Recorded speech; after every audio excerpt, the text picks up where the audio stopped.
Let me out of here, you. My eyes shoot open at the sound of the man's tortured screams. My perception works overtime to take in my surroundings.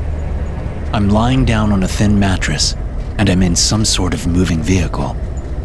I try to sit up and bang my head into a metal ceiling overhead before I'm even halfway up.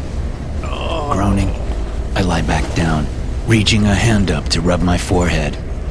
It's dark wherever I am, but there's a little light filtering through a mesh screen next to my head in the wall of the coffin-sized chamber. I peer out and see a similar mesh screen across the way, about 3 feet distant. A man's terrified face peers out, fingers sticking out between the wires as he grips the screen. Let me out of here! He cries. I look up, realizing there's another closed-in bunk over the panicked man's bunk. Is this some kind of transport vehicle? I wonder. Seems strange. When I was transported to prison, I was sitting on a seat next to a large and grinning man who called himself Miss Priss. Purely in practical terms, transporting prisoners sitting is the more space-efficient way to do things. So why are we lying down? And where the hell are we going? The last thing I remember was being called to the prison infirmary for what the guard told me was a vaccination shot. I had been in prison for long enough to know not to give the guards a hard time. So I went along like a good felon, not even questioning what I was being vaccinated against. As far as I know, I wasn't supposed to be transported anywhere. Now I think it's pretty goddamn clear that whatever was in that syringe wasn't a vaccination against anything. Whatever this is, it's some shady shit. And coming from the American prison system, that's saying something. Let me out, you sons of bitches! The guy across from me shouts. Shut up! I scream at him. All you're doing is pissing me off, so shut up! Yeah, me too. A man says from directly above me. It startles me, but it makes sense that there's someone above me if there's 2 cages across from me in this strange vehicle. Where the hell are we? Another man asks. I look up at the mesh screen above, seeing a new face there. I recognize the dark skin, the sharp features, and the wide, bright eyes. Lonnie? I ask. Oh shit, that you, Dorian? It's me, I say. You know what the hell this is? Let me out of here! The panicked guy screams. Hey! I say, turning my attention from Lonnie. Hey man, what's your name? The guy whimpers. Spencer, he says. He's young, maybe early 20s. He has the look of a fresh fish, all round edges and sun-touched skin. He hasn't been in the system for long. Do me a favor, and shut the hell up for a minute, Spencer, I say. Spencer whimpers and disappears from the mesh screen, presumably lying back down in his little cell. Lonnie chuckles. You're an asshole, man. Yeah, well, he's driving me nuts. So what? You know what's happening? No idea, Lonnie says. Last I remember, that asshole Billings took me down to the infirmary for a shot of something. Next thing I know, I'm waking up to Spencer here shitting his pants. I didn't shit my pants, Spencer says. Shut up! The rest of us say in unison. That's what they did to me, but it was a guard named Cortez, the guy over me says. What's your name? Lonnie asks him. Travis, the guy says. Looks like we're in some shit, I say. 'Cause that's the same thing that happened to me. This isn't good, Lonnie says. I've heard of prisoners disappearing before. There's always some bullshit about a last-minute transfer, but I never bought that shit for a minute. What are they gonna do to us? Spencer whines. I grit my teeth at his voice, but I don't yell this time. I'm trying to work on my anger. It's what landed me in prison in the first place. The vehicle we're riding in slows, turns, and then stops. The sound of muffled voices comes from outside, although I can't hear what they're saying. Momentarily, the vehicle lurches again, and we drive for several more minutes. The vehicle slows again and pulls a hard left, then it reverses until it thumps into something, at which point it stops. An unseen speaker crackles to life overhead, and a man's voice comes through. When we unlock your cages, you will file out the back of the vehicle one by one. You will not fight. You will not try to escape. You will do nothing but get out of the vehicle and walk 20 yards away. If you fight, try to escape, or do anything other than walk 20 yards straight away from the vehicle, you will be shot. Oh, Jesus! Spencer says. Oh, God! Jesus, baby Christ! There's an electronic buzz, accompanied by the sound of a heavy lock retracting. Then light floods into the back of the vehicle. A moment later, there's another set of buzzes, and the doors to our cells fall open, bouncing off rubber stoppers beneath each cell.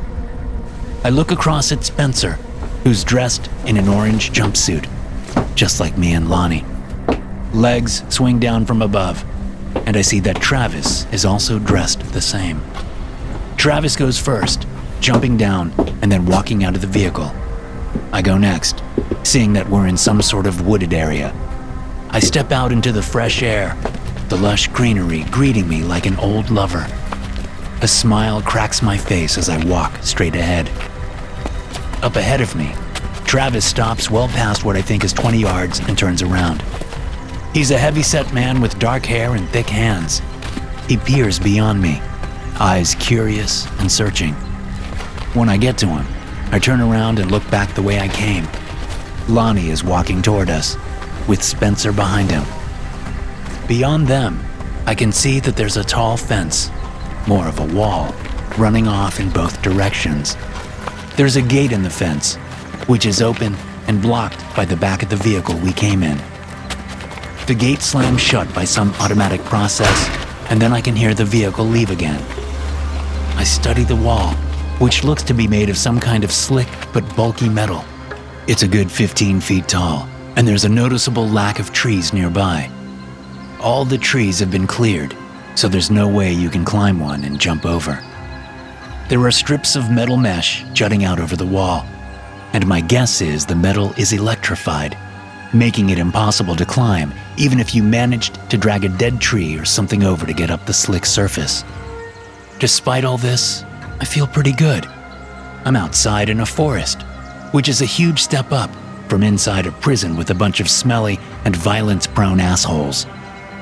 Lonnie and Spencer arrive, both of them turning around to survey the wall, much like Travis and I have already done. Something rustles in the trees nearby, and I look over to see a red squirrel with pointy ears and black eyes bounding toward us.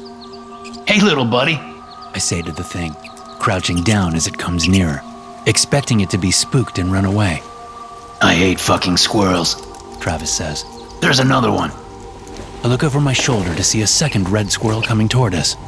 Halsey, little bastards, Lonnie says. As I turn back to look at the first squirrel, I'm surprised to see it just a few feet away and still coming. I stand up and step back, suddenly thinking about that scene in Monty Python and the Holy Grail where the cute little rabbit goes on a bloody rampage. There's more! Spencer shouts, but I can't look now. The first little bastard is coming toward me. I back up, pushing past the other men as the squirrel keeps coming. But it suddenly veers off and jumps on Lonnie's leg, scampering up as Lonnie shouts and tries to kick it off. I feel sharp little claws on the back of my right leg and realize I have one on me as well. I try to swipe the thing off, but it's too quick. It grabs onto my hands and sinks its little claws into my flesh. I grab the little thing with my other hand and rip it off, leaving ribbons of torn flesh as its claws rip out of my skin. I throw the thing away, but another one is already climbing up my leg. Meanwhile, I'm vaguely aware of the other men fighting off squirrel attacks of their own. The second furry little bastard rushes up my back as I flail to get it off.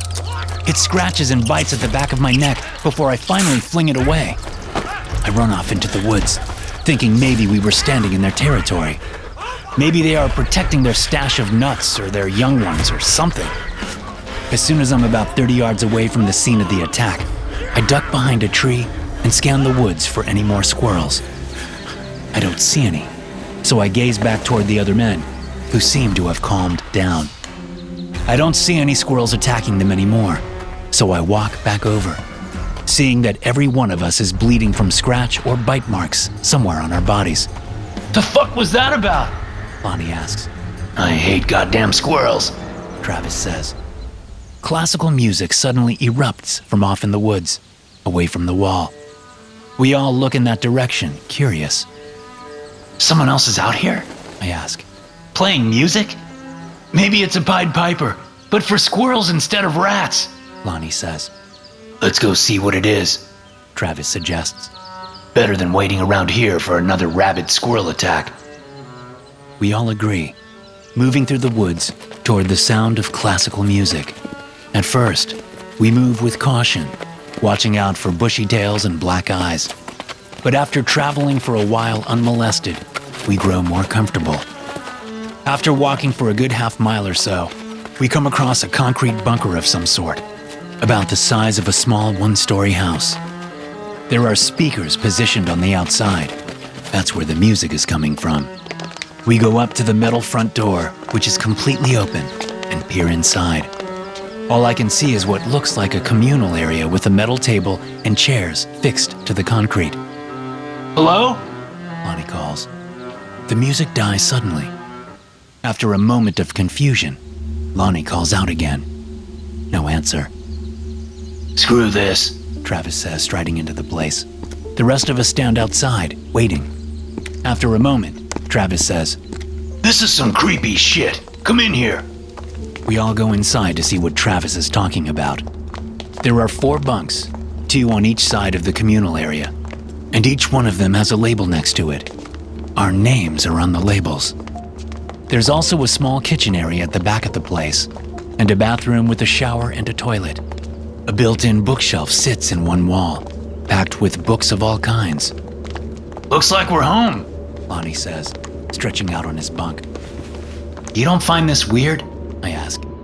Of course it's fucking weird, man. But it's better than prison, so I'm gonna enjoy it while it lasts. I can't really argue with that logic. What about food? Travis says from the kitchen. There's cooking stuff in here, but no food. I have a feeling it will be provided, Lonnie says. I get back to the bunker, carrying the food supplies for the next week in a backpack, provided for just this task. By my count, we've been here a month and a half, and I couldn't be happier. Lonnie was right. That first day, the speakers blurted out instructions on where to find the food. We went back to the gate and found that there was a backpack there loaded with stuff like rice, fresh veggies, meat, and other essentials. We had to make the food last a week, but it wasn't hard. There was enough of it. Now, we've all settled into our routines. There have been no more squirrel attacks, although the wounds seem to take a long time to heal.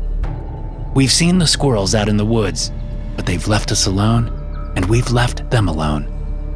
We still haven't heard anything about why we're here, but Lonnie thinks it's some kind of social experiment. He thinks there are cameras hidden everywhere, along with audio recording devices. I don't know about that, but I'm not complaining. It's almost like being free again. Almost. As I'm unloading the supplies, I feel a twinge of discomfort from my stomach. It has been happening a lot lately to all of us. We've all been experiencing heartburn, nausea, and difficulty swallowing. We think it's something in the food, but it's not like we have a lot of options. I ignore the discomfort and finish unloading, ready to get back to reading The Tommyknockers by Stephen King. I was never much of a reader before, but there's nothing else to do. So I've come to enjoy getting lost in books. Lonnie sits on his bunk, which is above mine, reading a Harry Potter book. Travis lounges at the table, carving a wooden stick with one of the kitchen knives. Spencer is outside somewhere, doing God knows what. Probably crying. It's all he seems to do, whining or crying. It's a miracle none of us have killed him. Then again, that probably would have ended whatever weird experiment this is, and none of us want that. As I settle into the small fictional Maine town of Haven with King's believable and endearing characters, I manage to ignore the growing unease in my stomach. But after about 10 minutes of reading, I hear a cry of pain from outside. Travis and I look at each other. What was that? Lonnie asks. Sounded like Spencer, Travis says, getting up from the table. We all move outside together, seeing Spencer as he comes stumbling through the woods. His face is the shade of notebook paper, and he has one hand pressed to his stomach and the other one to his ass. as if he's trying to hold diarrhea in. He walks funny with his knees together, and he's half bent over. Help me! He shouts. There's something wrong with me! None of us make a move. Ah, Jesus. Travis says suddenly. He still has the knife in his hand, but he's left the piece of wood back in the bunker. He presses his free hand to his stomach. Quit screwing around! Lonnie says. Travis shakes his head. No, something's wrong. Help me! Spencer screams again. It fucking hurts! What's happening to me? I look that way, fear blossoming in my skull as a sharp pain erupts from my stomach. Now about 10 yards away, Spencer stops, eyes going wide as he reaches both hands around to his ass. He stares off into the distance for a moment before collapsing to the ground. I watch him writhe and whimper, aware that Travis is now clutching his stomach and groaning. Spencer has fallen in such a way so that his head is facing away from us, his feet toward us. This makes it possible for me to see the blood soaking into the seat of his orange jumpsuit. After a few long moments of blood spreading out across the fabric, Spencer stops moving, and something bulges against his pants. Lonnie and I step back, paying little attention to Travis, who has also collapsed on the ground, still clutching his stomach. The bulge moves from Spencer's pants down his leg. I watch in horrified confusion as a small, blood-covered squirrel emerges from Spencer's pant leg, black eyes peering at us with distrust. It twitches its tail before bounding into the woods. You guys gotta help me. Travis says. Get me a doctor. How the hell would we? Lonnie's words are cut off with a gag. I look at the man, watching his already large eyes grow even larger. He gags again, pointing to his throat. At first, I don't know what he means, but then I realize he's choking. But he wasn't eating anything. How can he be choking? I rush around behind him and start giving him the Heimlich as he gags and chokes. After about a minute of this, I hear something hit the ground. Lonnie sucks in a gasping breath and says, What the fuck? I let him go and step around to look at the ground. There's a small squirrel there, fur matted with clear liquid. It looks around for a moment and then darts off into the woods. We don't have long to contemplate this, because Travis lets loose a throat-ripping scream. Lonnie and I look over to see that Travis has pulled the top of his jumpsuit down to his waist and pulled his white undershirt up to reveal his bare stomach. Something bulges against his skin. Get it out of me! Travis screams. It's tearing me up! Lonnie and I just watch in shocked revulsion. Something moves in my stomach, and it doesn't take much to imagine what it is. Screaming in pain, Travis lifts the knife he brought from the bunker and plunges the blade into his stomach, aiming for the bulge. Jesus! Lonnie says with a raspy voice, lunging toward Travis. But he only manages to grab hold of Travis's arm after he's plunged the blade into his own stomach 4 times. Get it out! Travis screams, fighting to get his knife hand back. I suddenly feel like I'm going to vomit. My gag reflex kicks in, and I feel an object deep in my throat. Turning, I gag. The contents of my stomach, mostly water, slosh and then rush up my throat. I fall to all fours and vomit, seeing through tear-blurred eyes a small squirrel amid the otherwise liquid bile. The squirrel shakes itself off and then bounds away, going the same direction as the other 2.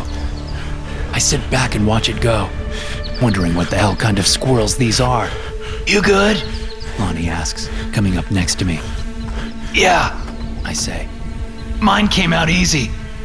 I suddenly realize Travis is no longer screaming. I turn to look at him, seeing that he's perfectly still. He's dead, Lonnie says. Same with Spencer, I think. What about the squirrel? I ask. I think Travis killed it when he was stabbing himself. I didn't see it come out. Huh, I say. That's too bad. When the men in full protective gear arrive the next day, I know what's going to happen. There's 4 of them, and one of them starts barking orders at us, telling us to move out of the bunker, telling us our job is done here. Wait, I say from my bunk. I want to stay. Please, just let me stay. I don't want to go back to prison. I'll birth as many squirrels as you want. I don't care. Are you nuts, man? You could be killed. Lonnie says from his place near the table. It's a miracle we survived. Actually, The head honcho says from behind his helmet and visor. it's not common for 2 people to die like your friends did. That was an anomaly. We have a 92% survival rate overall. See? I say to Lonnie. 92%. And this place is 100% better than prison. Lonnie seems to consider this. He shrugs. Yeah, fuck it. I'll stay too. I smile and look at the head honcho. What do you say, Chief? Can we stay? The guy considers this for a moment. Yeah, all right. Good way to keep costs down, I guess. Yes! I say, jumping up from my bunk. Lonnie and I high five. Off in the woods, a squirrel chatters. SCP-2327 is a species of squirrel, almost identical in appearance to the Eurasian red squirrel. While usually not aggressive, these anomalous squirrels appear to attempt to bite, scratch, or otherwise break the skin of their handlers. Within 2 hours of an instance of SCP-2327 piercing the skin of a human being, an embryo is implanted into their stomach lining.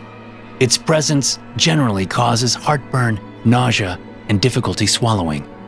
Gestation lasts an average of 45 days, not unlike non-anomalous red squirrels.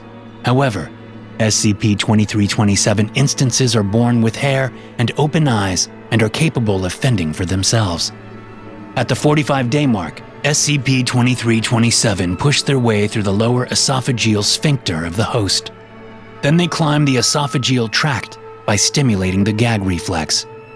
In cases where the reflex has been insufficient, SCP-2327 have attempted to climb the esophagus using their claws.